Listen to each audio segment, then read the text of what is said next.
PLN siagakan 4.367 personel amankan pasokan listrik jelang Natal dan Tahun Baru di Jawa Timur.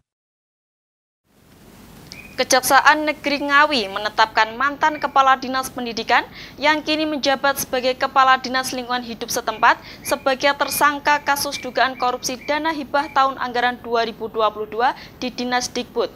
Usai menjalani pemeriksaan pada Jumat 29 November, tersangka langsung ditahan di Rutan Ngawi sambil menunggu proses hukum berjalan.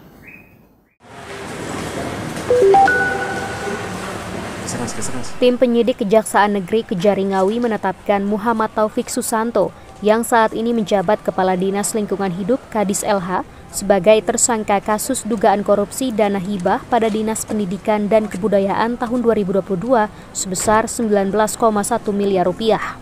Peran tersangka dalam kasus dugaan korupsi tersebut adalah sebagai verifikator proyek dan saat itu tersangka masih menjabat sebagai Kepala Dinas Pendidikan dan Kebudayaan Disdikbud. Kepala Seksi Pidana Khusus Pitsus Kejari Ngawi, Eriksa Ricardo, Jumat 29 November mengatakan, penetapan tersangka ini berdasarkan hasil pengembangan dari kasus yang sama dengan tersangka Yayan Dwi Murdianto pada tanggal 3 September kemarin. Tersangka disangkakan pasal 2 ayat 1 atau pasal 3 Undang-Undang RI nomor 20 tahun 2021 tentang pemberantasan tindak pidana korupsi. Selanjutnya tersangka ditahan di Lapas Kelas 2B Ngawi selama 20 hari ke depan. Tersangka tersebut inisial MT. Itu dari mana itu? Itu dari dulu mantan di Dinas Pendidikan Kabupaten Ngawi. Perannya seperti apa, Bang?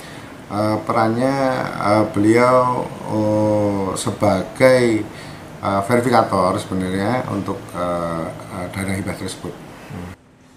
Sebelumnya, Kejari Ngawi juga telah menetapkan mantan staf Dinas Dikbud Ngawi, Yayan Dwi Murdianto, pada 3 September lalu sebagai tersangka kasus dugaan korupsi dana hibah pada Dinas Dikbud dengan total anggaran sebesar 19,1 miliar rupiah. Saat ini pihak Kejari Ngawi masih terus melakukan pengembangan terhadap kasus korupsi tersebut. Dari Kabupaten Ngawi, Jawa Timur, Rindu Dwi Kartiko, Kantor Berita Antara, mewartakan.